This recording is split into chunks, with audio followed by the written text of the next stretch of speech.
The rain hammered against the cobblestones of occupied Prague like bullets from a machine gun. Fitting, somehow, for a city that had learned to measure time in occupation, rather than seasons. I pressed myself deeper into the doorway of the abandoned bakery, my thin coat offering almost no protection against the November cold that cut through the fabric like a knife through butter. My name is Klara Kovac, and I was about to make a choice that would either save my family or destroy everything I'd fought to protect. The German patrols had intensified that week. Word spread through the underground network like wildfire. The Gestapo was hunting someone specific, and they weren't being subtle about it. Checkpoints appeared on every corner. Papers were demanded with brutal efficiency. I'd managed to avoid them so far by moving through the city's veins, the back alleys, the cellars, the forgotten passages that connected one safe house to another. But my luck was a reservoir running dry, and I could feel it. I clutched the envelope against my chest, feeling the thickness of the documents inside. Extraction routes, names of resistance members, locations of supply caches. This envelope was worth more than gold, more than my life, certainly. It was worth the lives of everyone I loved. That's why I had to get it out of the city before the Gestapo's nets closed completely. The American patrols had started appearing 3 days ago, tentative at first, probing the eastern edges of the city as the Soviet advance pushed closer from the other direction. The Nazis were being squeezed, and in their panic, they were making mistakes. If you're enjoying this story, hit that subscribe button and give it a like. It helps me keep bringing you stories this good. Let's go. I heard the trucks before I saw them. Heavy diesel engines, American-made, growling through the narrow street. I held my breath, pressing myself flatter against the damp brick. Through the veil of rain, I watched as the convoy pulled to a stop 50 meters away. Soldiers began dismounting. American GIs, their uniforms damp and their faces alert, but not hostile. They were establishing a checkpoint, methodical and professional. Nothing like the theatrical brutality of the German occupation forces. This was my moment. Everyone in the resistance knew that the Allies were America's allies only until the war ended. After that, the Soviets and Americans would carve up Europe like hunters dividing a kill. But for now, in this narrow window of time, the Americans might be persuaded to help extract someone, especially someone carrying intelligence that could accelerate the liberation of Prague. I waited until the soldiers had finished setting up their barrier, until their attention was divided between the street ahead and the paperwork they were beginning to organize. Then I stepped out of the doorway, letting the rain soak through my coat, moving with the careful deliberation of someone who had nothing to hide and everything to lose. The soldier who noticed me first was tall, with sharp features and eyes that seemed to catalog everything they touched.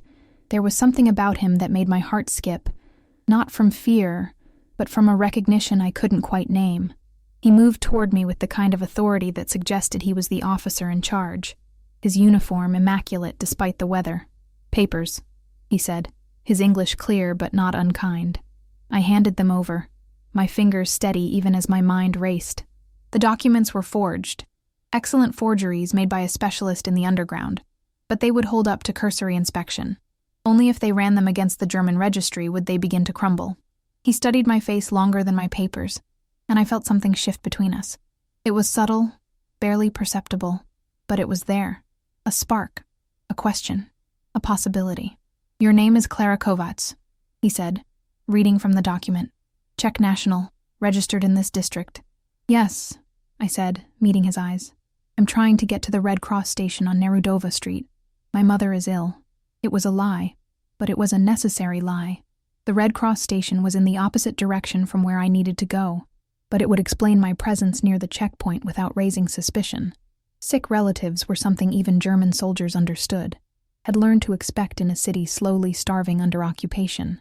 The officer, I could see his name tag now, Commander Harrison, handed my papers back to me, but instead of waving me through, he took a step closer, his voice dropping low enough that only I could hear it. "You're lying," he said, not accusingly, but almost gently.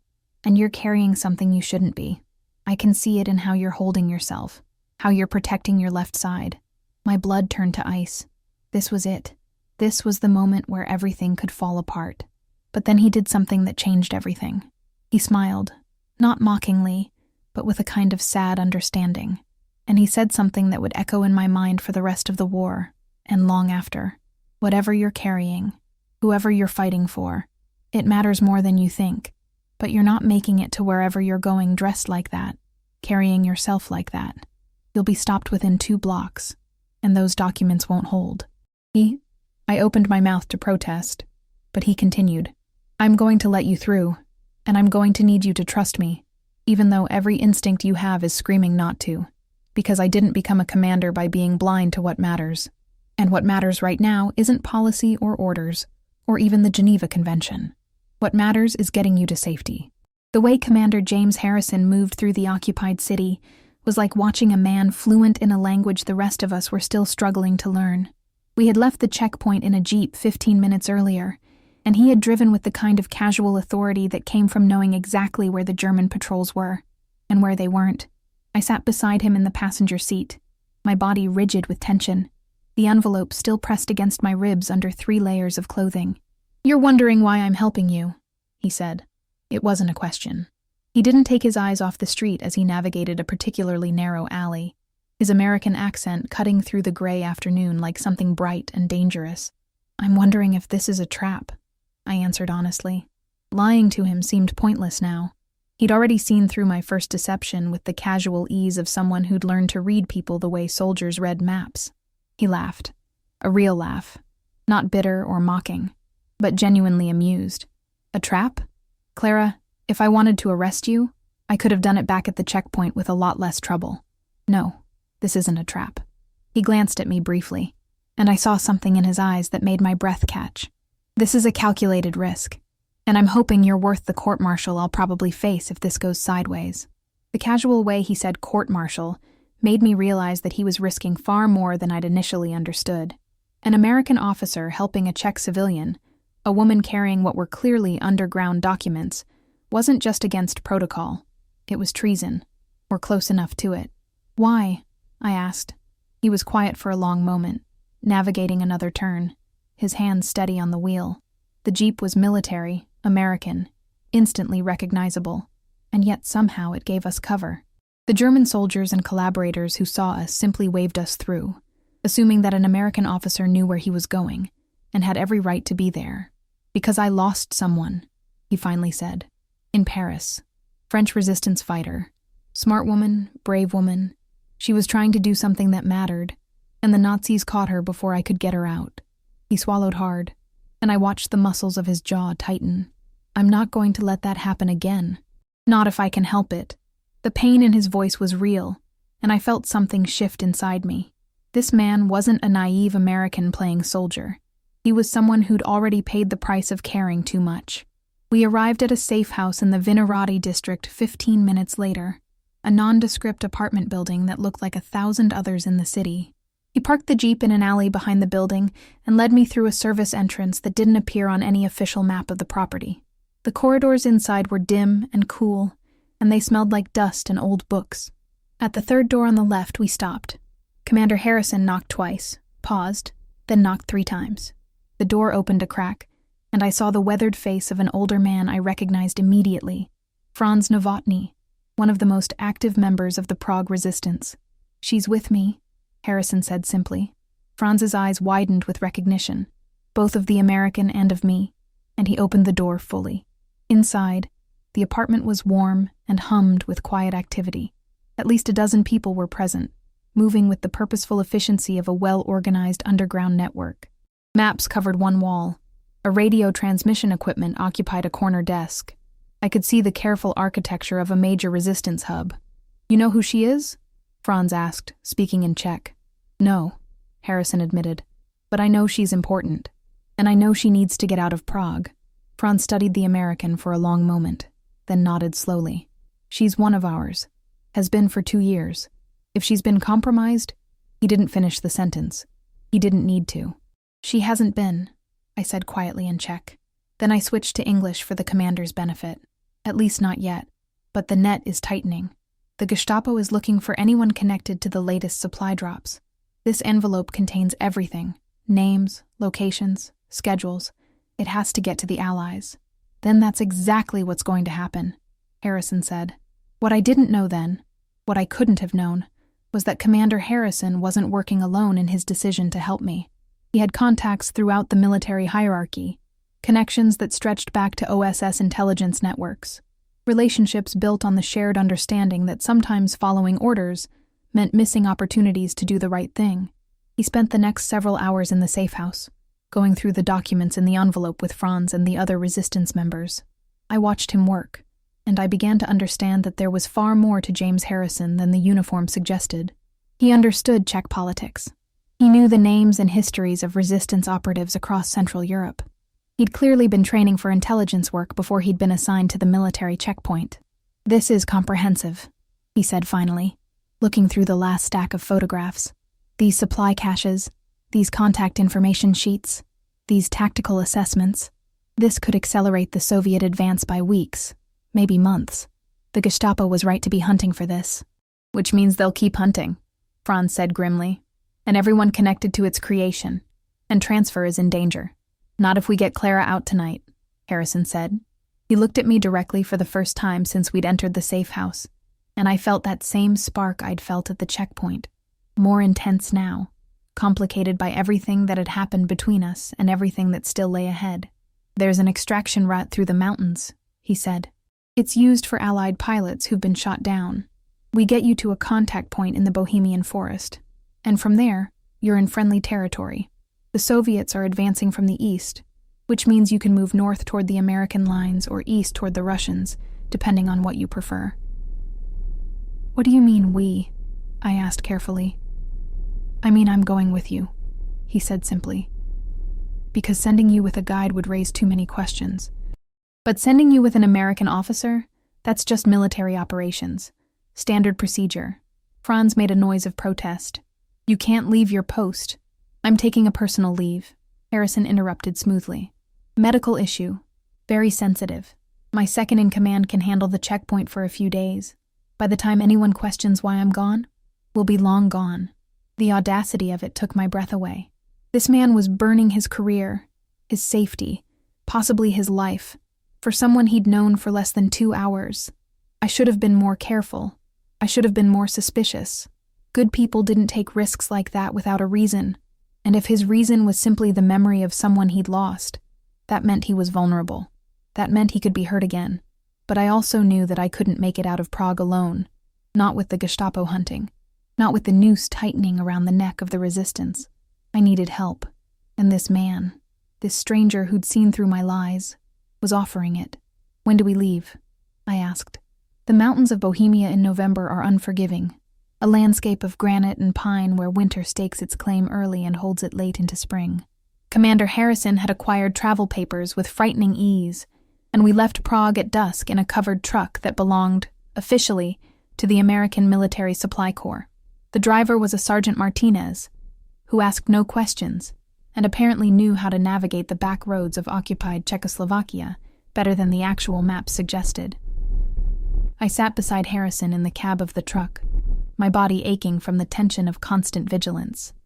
We'd been on the road for 3 hours, and the city had gradually given way to forests, forests to foothills, foothills to the sharp spines of the mountains themselves. "Tell me about yourself," Harrison said as he drove. It was the kind of casual question that masked something deeper, a need to know who he was risking everything for, and more importantly, what kind of person he was becoming by making that risk. "There's not much to tell," I said, watching the dark landscape roll past. "I was a teacher before the occupation. German language and literature, of all the cruel ironies. When the Nazis came, I watched them dismantle everything I believed in. I joined the resistance because it was the only sane response to insanity. Your family? My mother in Prague, my brother in the forced labor camps. My father died when I was 17. I paused, before the war, when things were still normal, back when I thought I knew what suffering was." Harrison's hands tightened slightly on the wheel. "My father died too. I was 14. Heart attack. He never got to see me graduate, never got to see me become what I wanted to be." "Which was?" I asked. "A musician," he said, surprising me. "I was training to be a concert pianist before the war. Then Pearl Harbor happened, and suddenly everything changed. The draft was inevitable. My mother begged me to try for conscientious objector status, but I couldn't do it. How could I sit safe at home while people died? So I enlisted, and the army discovered I had an aptitude for languages and strategy.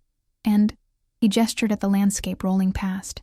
Here I am, teaching an American officer how to navigate occupied territory. You're not my teacher, I said carefully. We're navigating it together. He glanced at me, and I saw something shift in his expression, something dangerous and tender at the same time. You're not what I expected, he said finally. What did you expect? I'm not sure, he admitted. Someone more frightened, maybe. Someone broken by what they've had to endure. But you're not broken, Clara. He trailed off, searching for the words. Surviving? I offered. Defiant, he corrected. You're defiant. Even now, even carrying those documents, knowing the danger, you're not broken. That's rarer than you'd think. We stopped for the night at a small farmhouse about 15 kilometers from the main road. The farmer who owned it, an older man named Václav, had clearly worked with the underground before. He asked no questions, simply showed us to a small room on the second floor with a single window overlooking the dark valley below. Sergeant Martinez slept in the barn with the truck. I was exhausted in a way that went beyond physical tiredness. The constant vigilance, the fear, the weight of the documents I'd been carrying, the impossible kindness of this American stranger, it had all accumulated into something that felt like drowning in slow motion. Harrison insisted that I sleep first while he kept watch. I tried to argue, but he was immovable. That's an order, he said, with just enough of a smile to soften the authority in his voice. I fell asleep within minutes, only to wake hours later with a nightmare clawing at my throat. I'd dreamed of the Gestapo, of interrogation rooms, of the kind of pain that erases everything you are and leaves only agony. My gasp woke Harrison, who'd been sitting in the corner of the room, alert even in rest. He came to me without hesitation, sitting on the edge of the bed. You're safe, he said. You're safe here. I've got you. I didn't stop him when he reached out and took my hand. I needed that anchor to reality, that connection to someone who wasn't part of the nightmare machinery of occupation. We sat in silence for a long time, his hand warm around mine, and gradually my heartbeat slowed. Tell me something good, I finally said. Tell me about before the war, about your music. He was quiet for a long moment. Then, I played at my high school's final concert before I graduated. Bach, the prelude from the Well-Tempered Clavier, Book 1. My mother cried.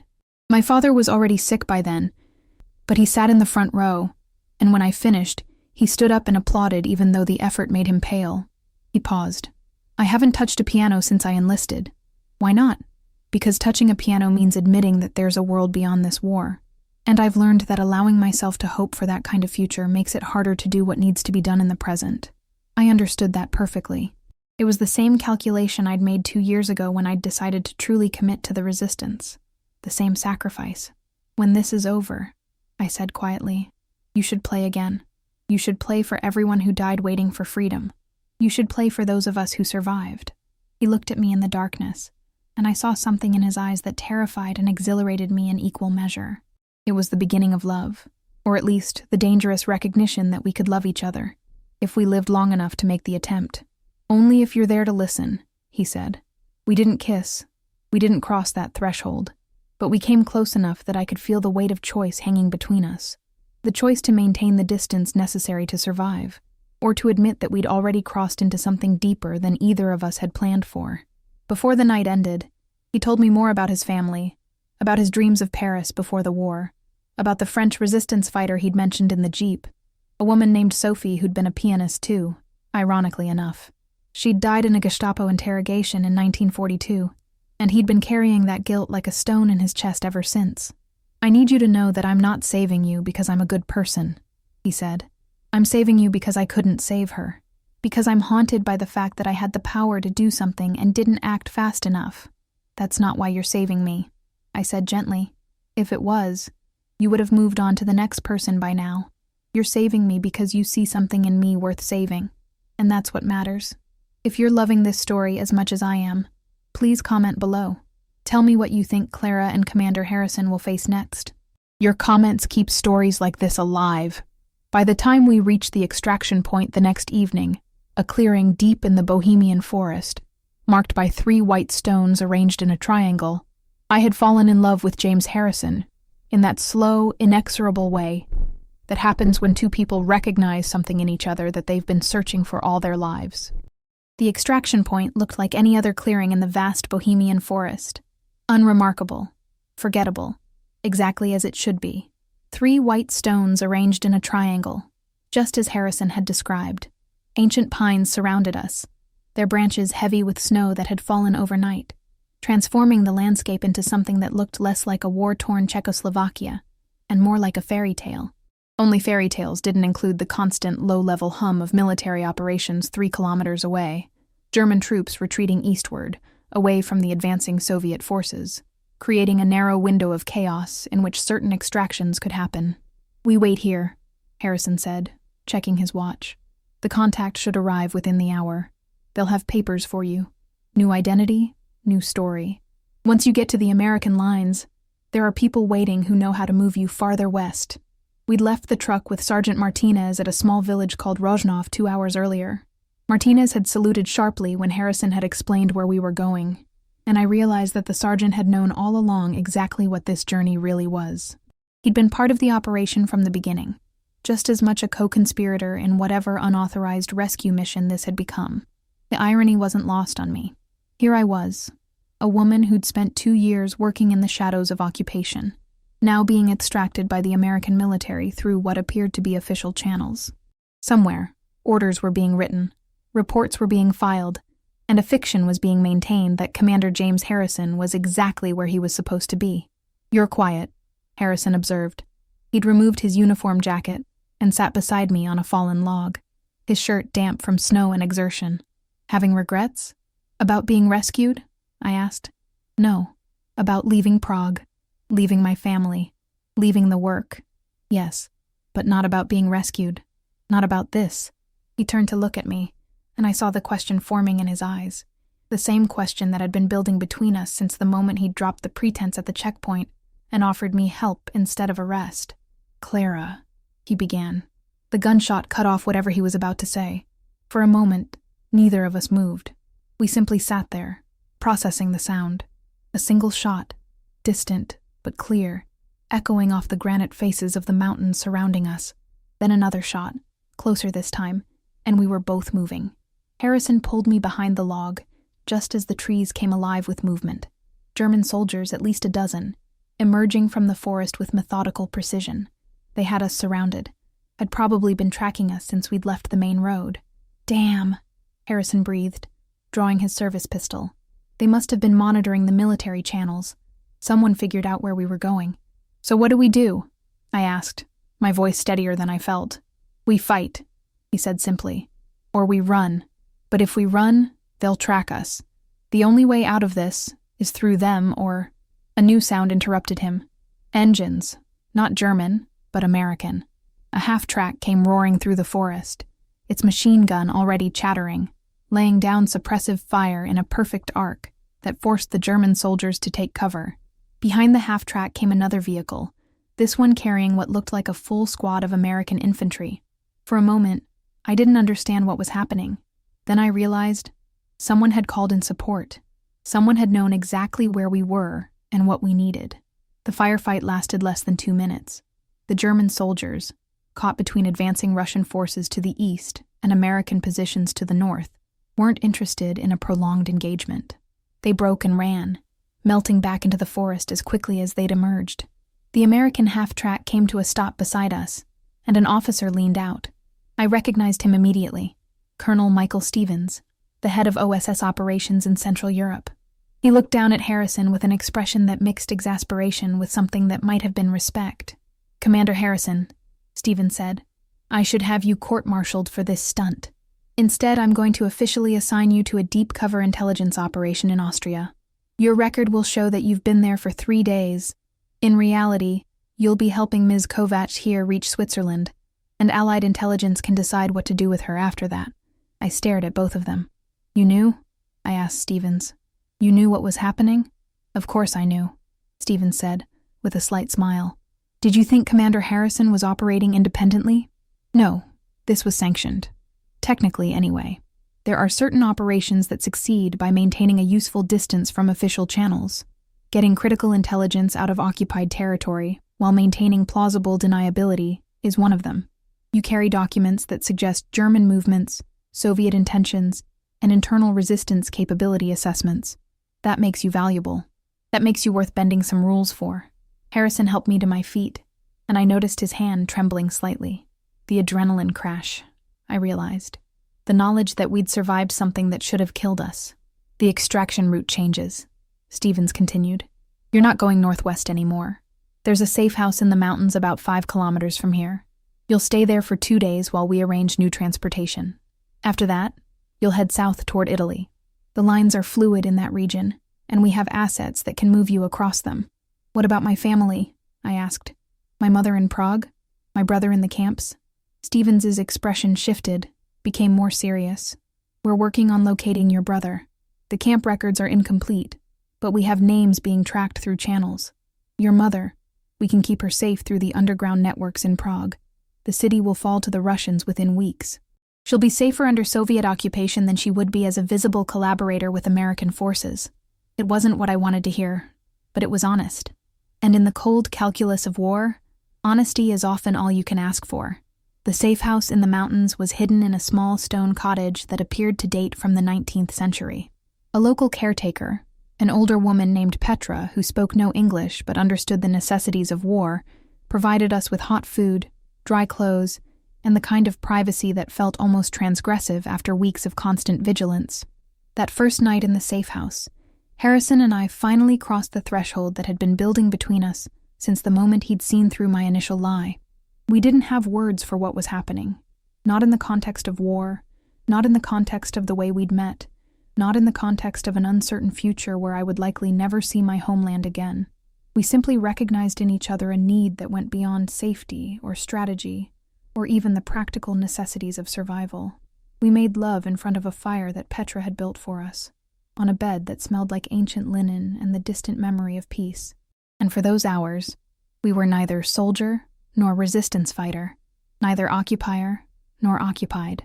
We were simply two people who'd found each other in the chaos and had decided that what we felt was worth the risk. I love you, he said afterward, holding me in the darkness. I don't know how long we have, and I don't know what comes next, but I know that I love you. And that's the truest thing I've felt since this war started. I love you too, I said, and it was true.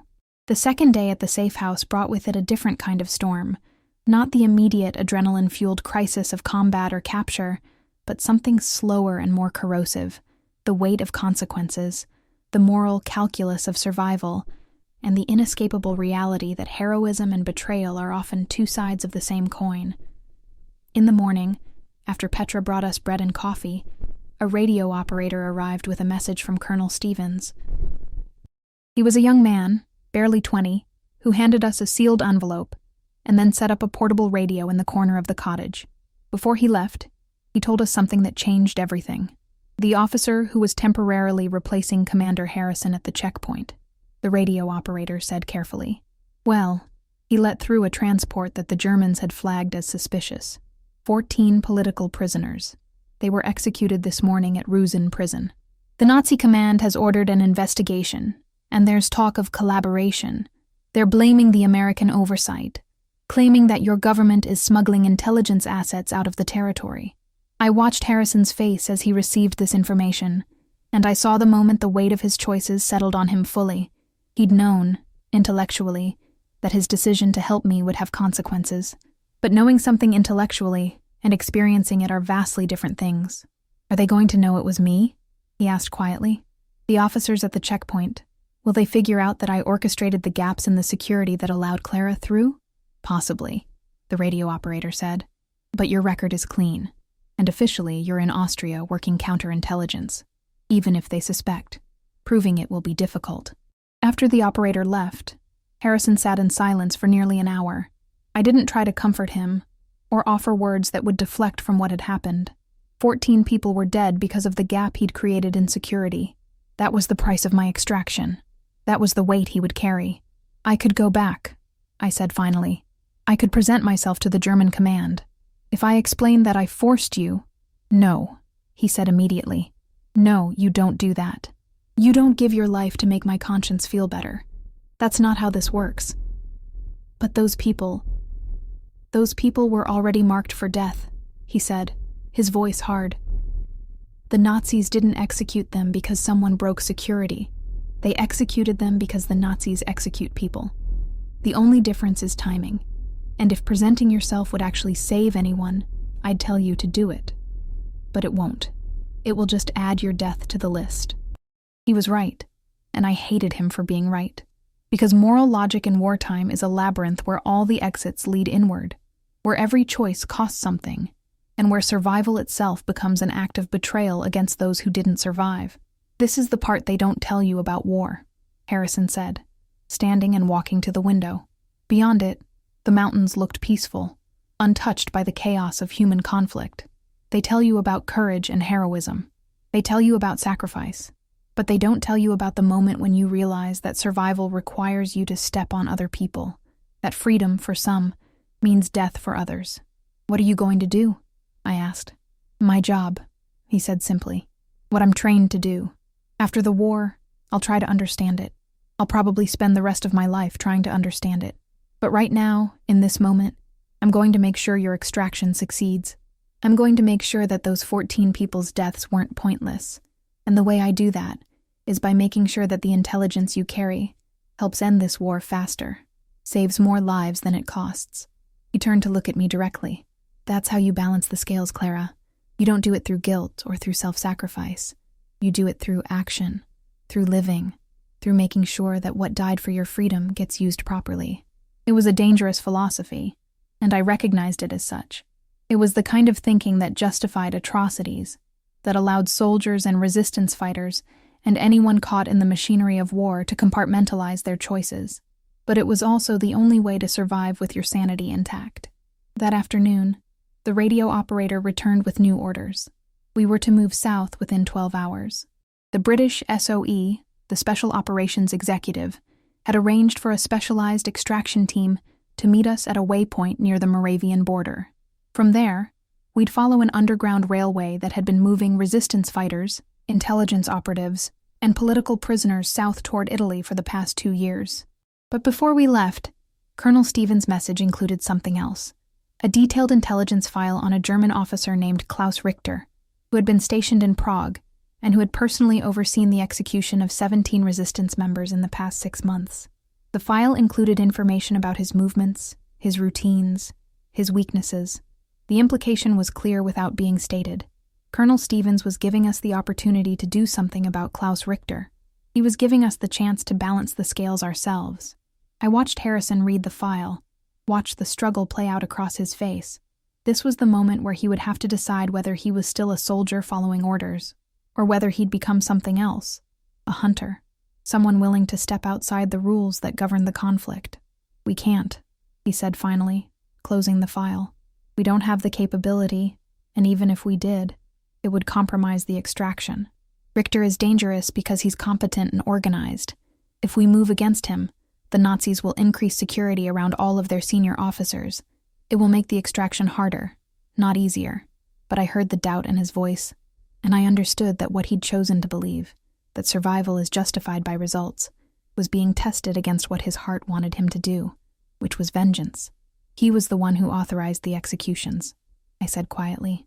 The 14 prisoners the radio operator mentioned. That was Richter's order. I saw the document in the resistance files. He signed it personally. Harrison closed his eyes. Then he'll face justice after the war. The Allies will put him on trial. There will be accountability. And how many more will he kill before that trial happens? I asked. He didn't answer. We both knew the answer. Richter would kill dozens more before the war ended. The machinery of Nazi occupation would continue grinding, and nothing we did would stop it. That evening, I made a choice that I kept from Harrison until it was too late to prevent it. I wrote a message in German, using coded language that would be understood by the underground networks, and I gave it to Petra to pass along through her connections. The message was simple.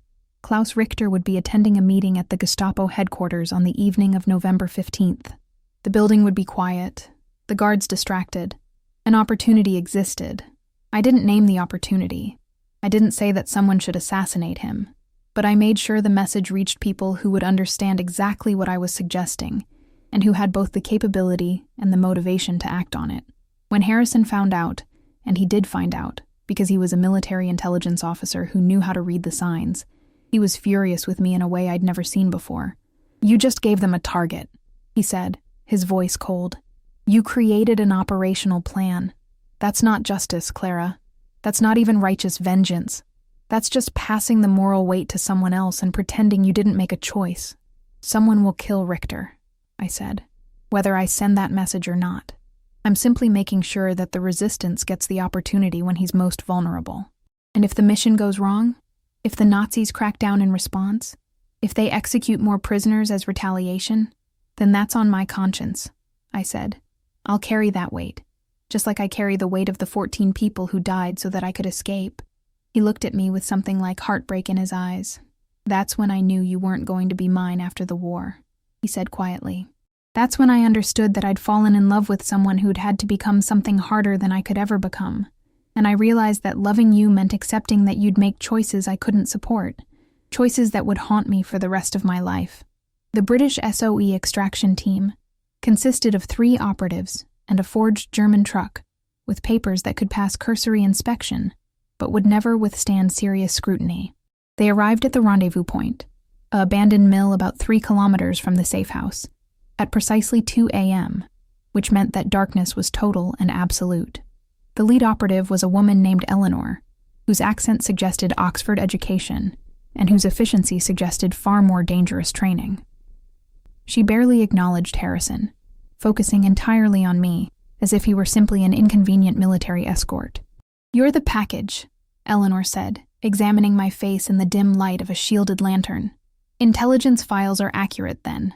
Czech national, early 30s, fluent in German and English, extensive resistance background. Welcome to the Underground Railway, Ms. Kovac." "The package?" I repeated, a bit numbly. "Yes, well, dehumanization of cargo makes the work psychologically manageable," Eleanor said matter-of-factly. "You're a package until you reach the safe terminal. Then you'll be debriefed and reassigned according to your potential and the current needs of Allied intelligence. Rather like a postal system, except that if you're lost in transit, the Nazis kill you instead of simply sending a bill. Despite everything, despite the danger, despite the moral weight of the choices I'd made, despite the love that was already fracturing between Harrison and me, I found myself appreciating Eleanor's dark humor. In war, gallows humor was sometimes the most honest thing available. The Underground Railway turned out to be exactly that, a network of safe houses, hidden routes, and trusted contacts that had been moving people south from occupied Europe for the better part of 3 years. Over the next 4 days, Harrison and I traveled through a landscape that was simultaneously familiar and utterly foreign. We moved through villages where German soldiers still maintained checkpoints. We hid in barns and cellars, while military convoys passed overhead. We crossed rivers at points where the British SOE had already established relationships with local fishing guides who would ask no questions and receive compensation they would never be able to explain to their German overseers. At each stop, Eleanor gathered intelligence. She was not simply an extraction operative.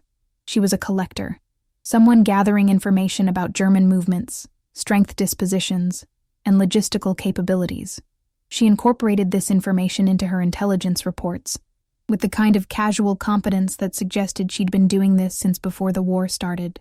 On the 3rd day of the journey, while we were hiding in a Catholic monastery in southern Moravia, the monks who sheltered us asked no questions, which I took to mean they'd been doing this long before Eleanor arrived. I finally had a real conversation with Eleanor about what I'd done. "The message you sent about Klaus Richter," Eleanor said. She wasn't asking a question. "Do you know what happened?" "No," I said. I deliberately chose not to know. The resistance members in Prague received it. They planned a careful operation. 3 members of the underground acted as liaisons between the safe houses and the Gestapo headquarters. They identified Richter's movements, confirmed his routine. They were planning to execute him on November 15th, just as your message suggested. "We're planning?" I asked carefully. The operation was compromised. One of the liaison members was arrested on November 12th. The Nazis are interrogating her now. She hasn't broken yet, but it's only a matter of time. When she does, the entire Prague cell will be exposed. I felt something inside me crumble, the weight of choices, compounding endlessly. My decision to send the message had set in motion a chain of events that would lead to deaths. That was the price of creating an opportunity. Will she break? I asked. Probably, Eleanor said. The Nazis are quite systematic about interrogation. They have pharmacological tools now, psychological techniques. Resistance training can hold against physical torture, but after a certain point, the human mind simply gives up. It's the nature of consciousness. Pain or drugs or extended sensory deprivation will eventually overwhelm even the strongest will. And how many more will die because of that? That depends on how many people she can name before she dies, Eleanor said coldly. Possibly a dozen. Possibly more. Possibly fewer.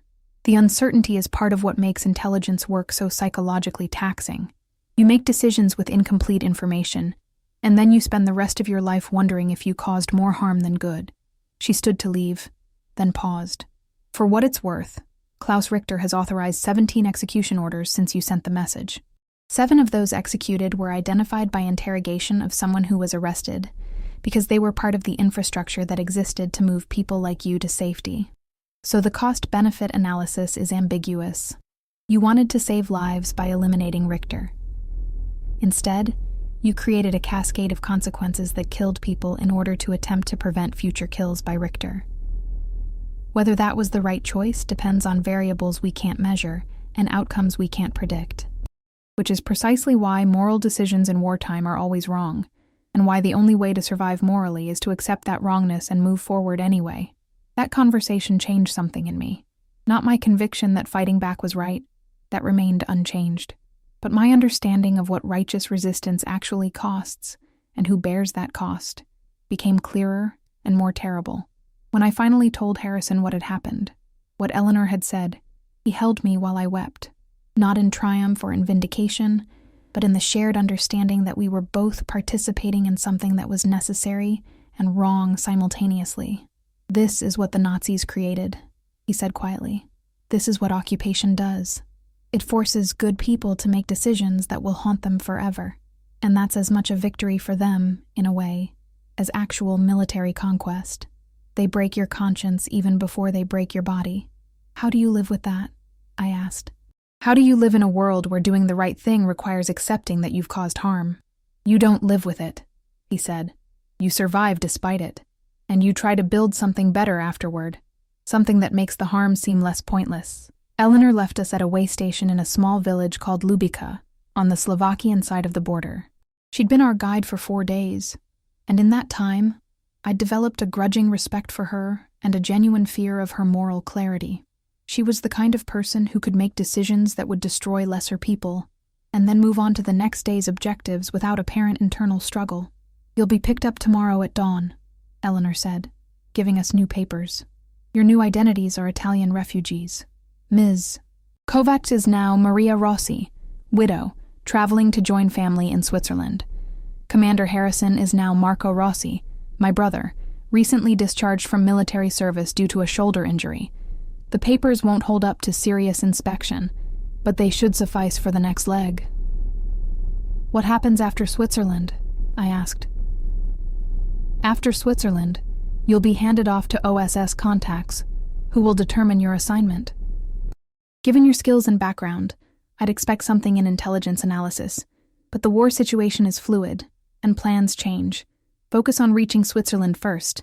Everything else is speculation. She was about to leave when Harrison stopped her. The woman in Prague, he said. The liaison member who was arrested. Will anyone try to extract her? To get her out before she breaks? Eleanor looked at him with an expression of profound sadness. No, she said simply. She's already dead, from a strategic perspective. If the Nazis haven't executed her yet, it's only because they believe they can get more information from her. Once she breaks, once she's given them everything, she'll be eliminated. Our only hope is that she holds long enough that we can evacuate everyone whose name she knows. The evacuation is happening now as we speak. By tomorrow morning, everyone in her cell except those who've already been compromised will be in motion toward extraction routes. That's barbaric, I said. That's war, Eleanor replied. And at least she's getting the possibility of evacuation. Most people caught in the occupation don't get that courtesy. She bought time for others to survive. That's more agency than most people get. After Eleanor left, Harrison and I spent a quiet evening in the safe house, another old stone cottage, this one owned by an elderly couple who'd survived occupation through the simple expedient of asking no questions and raising no voices. They provided us with dinner, bread, cheese, weak tea. They showed us to a bedroom that was almost comfortable. "I keep thinking about going back," Harrison said as we lay in the darkness. "I keep thinking about leaving you here and going back to Prague to do something about this, to stop it somehow." "You can't," I said. "And you know you can't. You're useful to me because you're useful to the Allies. The moment you go rogue, you become a liability. They'll catch you, court-martial you, and then they'll find someone else to help me. You don't save anything by sacrificing yourself." "But doing nothing saves anything?" he asked bitterly. "No," I said. "Doing nothing doesn't save anything either. We're doing what we can. We're extracting intelligence. We're moving information to people who can use it to end this war faster. That's not heroic, but it's real." The next morning brought a German checkpoint, which we'd been warned about, but which still sent adrenaline spiking through my system. The soldiers were perfunctory, barely glancing at our papers before waving us through. The irony was stark. We were moving safely through German territory using false papers, because the German military machine was already beginning to crack under the pressure of fighting on two fronts. But that perfunctory check also meant something else. The German army was overtaxed, overextended. The Nazis were losing the ability to maintain tight control over their occupation territories, and that meant opportunities were emerging. The vehicle that picked us up at a junction about 10 kilometers south of the way station was a commercial delivery truck, the kind that moved goods between legitimate businesses even during wartime. The driver was a Hungarian man named Victor, who spoke minimal English, but communicated through a combination of gestures and the kind of intuitive understanding that comes from having done this particular work for years. "Switzerland, 3 days," Victor said in heavily accented English. "Careful now. Germans losing discipline. Russians coming from east. Breakup happening. Dangerous time." That simple assessment was more accurate than any of the official military intelligence reports I'd heard. The war was in a state of fundamental rupture. The German military was no longer a unified force, but was fragmenting into regional commands, each responding to local pressures and deteriorating communications. The Soviet forces were pushing hard from the east. The Americans and British were pushing hard from the west. In the middle, civilian populations and occupation forces alike were caught in a period of transition that was arguably more dangerous than the stable occupation had been. And in that chaos, a terrible opportunity had emerged. Victor spoke in low tones as he drove, apparently needing to share what he'd heard. "Prague," he said. "Uprising, maybe. Resistance wants to liberate city before Russians come. Germans wants to prevent it. Fighting soon. Many dying." I felt Harrison stiffen beside me in the back of the truck. That uprising, if it happened, would be catastrophic. The Prague resistance was brave but relatively poorly armed. The Germans had armor and air support. Without outside help, the uprising would be slaughtered. But outside help was precisely what I was carrying. The intelligence in the documents I'd extracted included information about German military capability in the Prague region, about supply lines, about internal morale and unit cohesion. That information, properly analyzed and distributed, could potentially help the Allies decide to support the uprising with airstrikes or accelerated military movements. By leaving Prague, I'd created the possibility that the city would be liberated by Allied forces, but in doing so, I'd also ensured that the Germans would have time to prepare their defensive positions. I'd traded the spontaneous, immediate resistance of a local uprising for the systematic military capability of the Allies. Which choice would save more lives? Which choice would free Prague more completely? I still didn't know. I suspected I would spend the rest of my life not knowing. The checkpoint that stopped us on the road from Slovakia into Austria was manned by Wehrmacht soldiers who looked as tired and suspicious as any soldiers I'd ever encountered. They were young, most of them, barely 18, and they moved with the sluggish efficiency of troops who were no longer entirely confident that their government's cause was just. Victor produced papers that looked far more official than ours did. He was a licensed distributor with contracts to supply various military installations. The truck contained medical supplies and food products. Everything checked out on the surface. But the young officer who examined our papers seemed to sense that something was off. He was too alert, too focused. He asked questions that went beyond the standard script. Where we were from, where we were going, why we were traveling so close to the front lines. Refugees, Victor said simply. Running south, away from fighting, following contract obligations because contract is still valid. Nazis still need supplies. The officer studied our false papers with an intensity that made my heart rate accelerate. I felt Harrison's hand find mine in the darkness of the truck bed, a small gesture of connection in the face of potential disaster. "You're not refugees," the officer said finally, in perfect German. He was looking directly at me. "Refugees don't move like soldiers. They don't carry themselves like trained operatives. Who are you really?" I had perhaps 3 seconds to decide how to respond. "We could run." Victor had already placed his hand on the starter lever of the truck. "We could try to fight. We had handguns, though using them would eliminate any hope of continued concealment. Or we could tell the truth and hope that this young officer, this soldier who seemed to have already lost faith in his government's cause, was someone who could be reached through honesty. "We're people trying to survive," I said in German, matching his accent. "And yes, we're trained. And yes, we're operatives. But we're not your enemies. We're trying to end this war as quickly as possible, just like you should be." For a long moment, the officer studied my face. I saw the struggle in his eyes, the conflict between the orders he'd been given and the reality he was facing. I recognized it because I'd seen that same struggle in Harrison's eyes, and in my own when I looked in mirrors. "Papers are good," the officer said finally, "but I can see they're false. So, I'm going to let you pass, because I'm tired, and I'm tired of this war. And I think that whatever you're carrying that's important enough to risk this, it's probably worth me not reporting this checkpoint. Go. Go quickly, before I change my mind, or before someone else arrives who still believes in what we're doing." He waved us through, and Victor didn't waste any time accelerating away from the checkpoint. It wasn't until we'd put at least 5 kilometers between us and the checkpoint that anyone spoke. "He chose," Harrison said quietly. "That officer chose to let us go. He had the power to stop us, and he chose not to. He chose to stop being a Nazi," I said. "He chose to stop being willing to enforce the occupation. That's what collapsing authority looks like. Not in a dramatic moment of revolution, but in the quiet moment when someone decides that compliance is no longer necessary." The landscape changed as we moved south toward Switzerland. The mountains became more dramatic, less hospitable, more beautiful in a way that seemed almost cruel, given the suffering that had defined the past few years. Victor drove with the kind of precision that suggested he'd made this journey dozens of times, skirting around larger towns, using back roads and forest passages that probably didn't appear on official maps. On our final evening before the border, we stopped at a small hamlet called Feldkirch, right on the Austrian side of the Swiss border.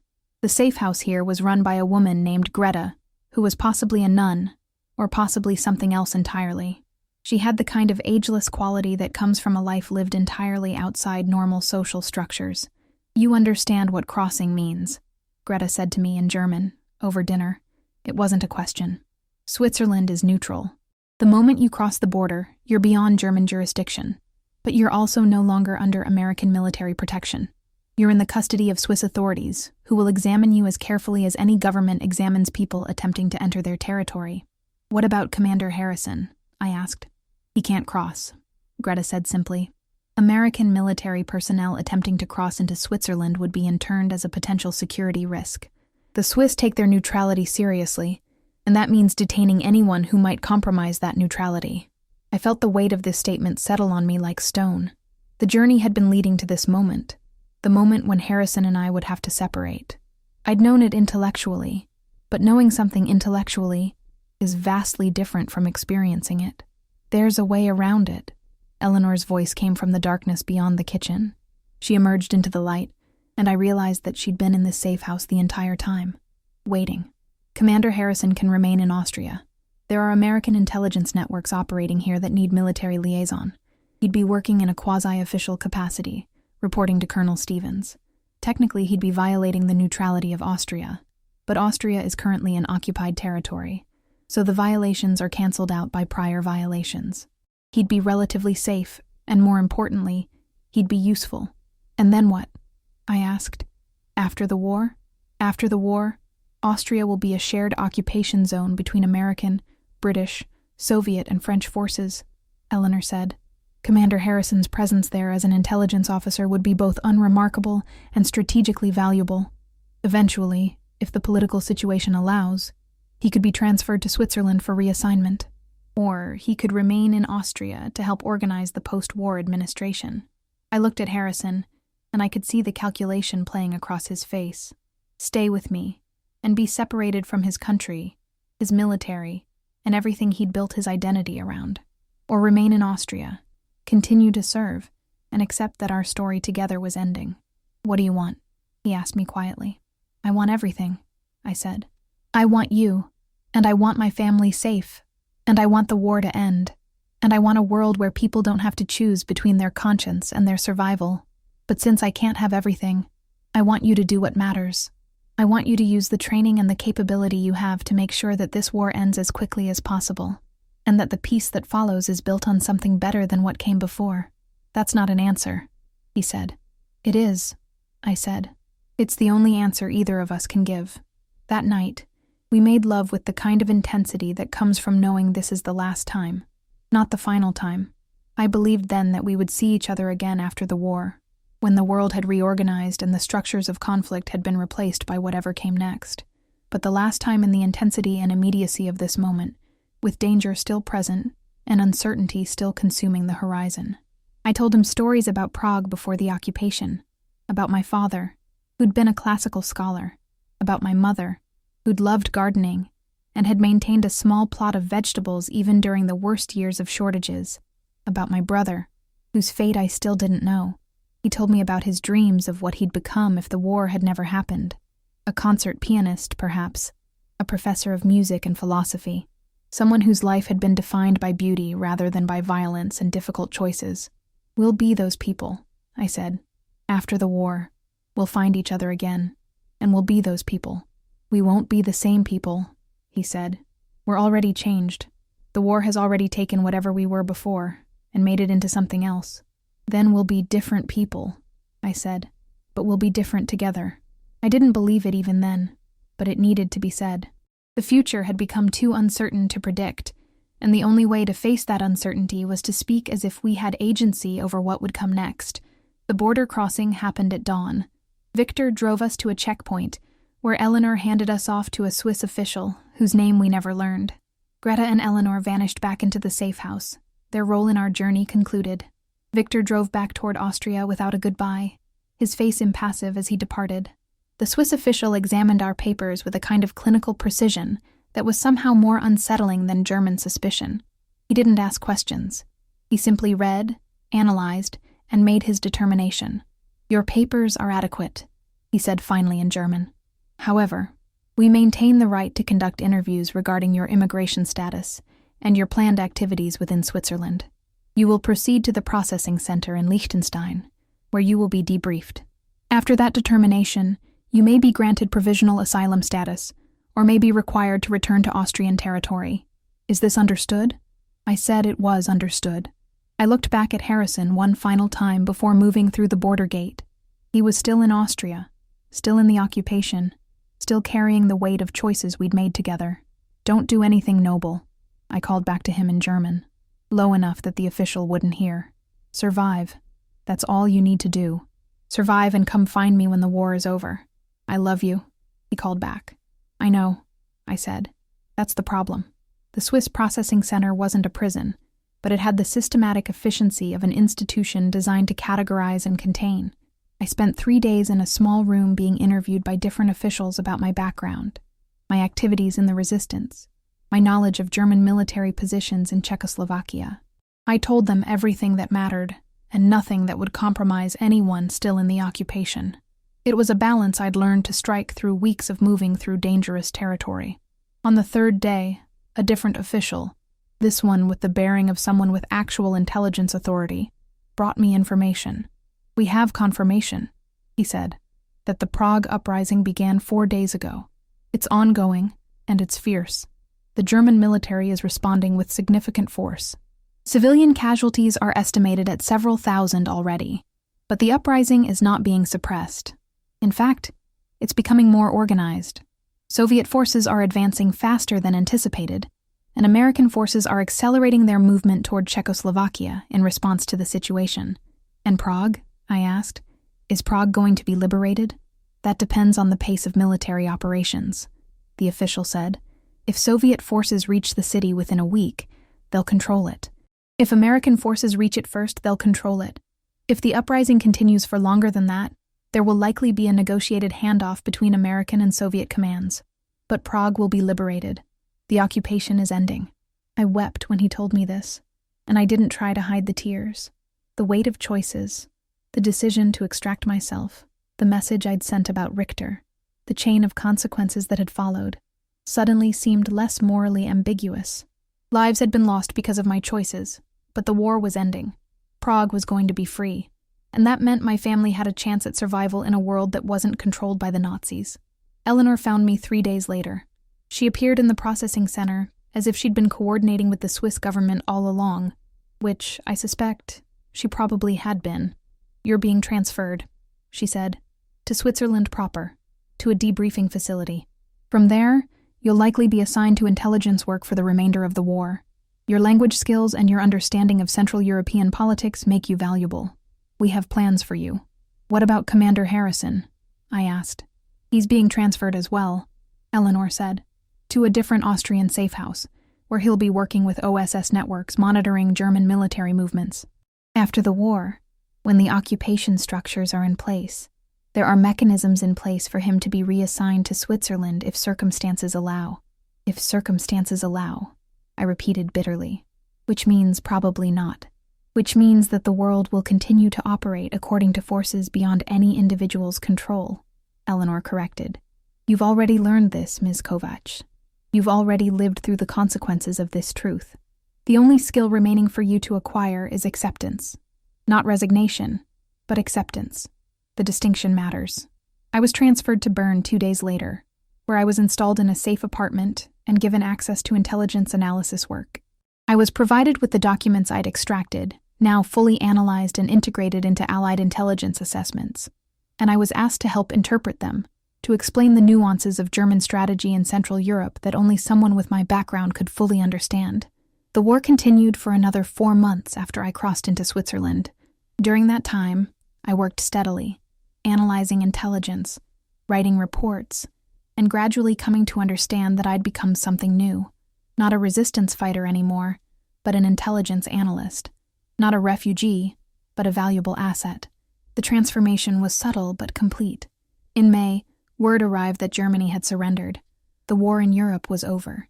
I was allowed to listen to news broadcasts, and I heard about the liberation of Prague, the advance of Soviet forces through Czechoslovakia, the demarcation line between American and Soviet occupation zones that had been established at the Vlada River.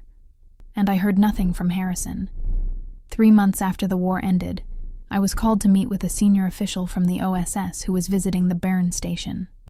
His name was Colonel Stevens, the same Colonel Stevens who'd authorized my extraction and was presumably responsible for whatever had happened to Harrison. "Commander Harrison is alive," Stevens said immediately before I could ask. "He's in Vienna, working on the post-war intelligence assessment of former Nazi officials in the Austrian occupation zone. He's been promoted to major in recognition of his service. And he's requested transfer to Switzerland 3 times, each time being denied because his expertise is considered more valuable in Vienna." "Why are you telling me this?" I asked. "Because I'm authorizing a transfer for you," Stevens said. "There are intelligence needs in Vienna that require someone with your specific background and language skills. You'll be working with Major Harrison, though of course you'll maintain separate reporting channels to avoid conflicts of interest. And you'll both be working within a framework that allows for eventual transfer back to Switzerland or reassignment as circumstances permit. In other words, you're not reuniting us," I said. "You're just placing us in the same geographic location and hoping we figure out the rest on our own." "In other words," Stevens said with a slight smile, "I'm operating within the constraints of institutional bureaucracy while trying to achieve a personal outcome that I believe is just and deserved. It's not perfect, but it's the best I can do within the system I'm working in." I arrived in Vienna in September 1945. The city was under joint Allied occupation, the damage from bombing and combat evident in every neighborhood. The rubble was being cleared slowly by displaced persons and POWs and German civilians who had no other choice. I found Harrison at a cafe near the River Danube, the same cafe where we'd agreed to meet if we ever both made it to Vienna. He was sitting alone at a small table, drinking coffee that probably didn't taste like real coffee, and reading a newspaper in German. When he looked up and saw me, I saw recognition cross his face, followed by something deeper, the acknowledgement of a transformation. We weren't the same people who'd parted at the Swiss border. The war had changed us both, and the question was whether those changes had taken us in compatible directions. He stood as I approached, and I saw that he moved differently than he had before, not with injury, but with the weight of everything he'd carried through the final months of the war and the first months of peace. "I heard you asked to be transferred 3 times, I said. "4 times, actually," he said, "but I'm no longer counting." "Are you going to kiss me?" I asked. "Or are we going to pretend that what happened between us was a temporary wartime arrangement that doesn't need to be resolved in peacetime?" He kissed me there in the cafe, with Viennese civilians watching and occupying American soldiers pretending not to notice, and it was both exactly like I remembered and completely different, because we were different, and the world we were kissing in was different. When he pulled away, he said something that Eleanor had taught me to understand over the months in Switzerland. We can't change what we did. We can't unmake the choices that saved us and destroyed others, but we can build something that makes those choices seem less arbitrary, something that suggests there was purpose to the suffering, if we're careful and deliberate about creating that purpose. "That's a terrible basis for a relationship," I said. "It's the only basis available to us," he replied, "and I'd rather build something real with you, something grounded in moral complexity and difficult choices, than pretend that either of us gets to live a simple life. We've both seen too much for simplicity." The epilogue to our story isn't dramatic. We weren't reunited for a fairy tale ending, because fairy tales are stories told about people who escaped complexity. We were 2 people who'd been shaped by war, and who were trying to figure out how to live in peace. Harrison eventually left military intelligence and became a professor of European history at the University of Vienna, where he taught about the Second World War with the kind of nuance that only someone who'd lived through it could provide. I continued working for American intelligence, eventually specializing in early Cold War analysis of Soviet intentions in Central Europe. We married in 1947, and we have tried, ever since, to live in a way that honors those who didn't survive. We sponsored displaced persons. We advocated for justice for war crimes. We worked to ensure that the post-war order would be built on something better than the pre-war order had been. We weren't heroes. We were simply people who'd made difficult choices and tried to live with the consequences. And perhaps that's the truest story of all. Not the dramatic narratives of war, but the patient, persistent work of trying to build a world that makes suffering seem not pointless but purposeful. Not justified, but acknowledged. I never found out if Klaus Richter was assassinated by the Prague resistance. I never confirmed whether the operation I'd helped set in motion had succeeded or failed, and perhaps that was for the best.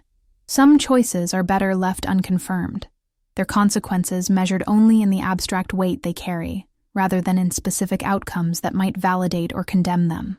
The war ended. We survived. We found each other. We built something that mattered. It was enough. What aspects of Clara and James's story resonated most with you? Do you think their choices were justified, or do you see the moral complexity differently? I'd love to hear your thoughts in the comments.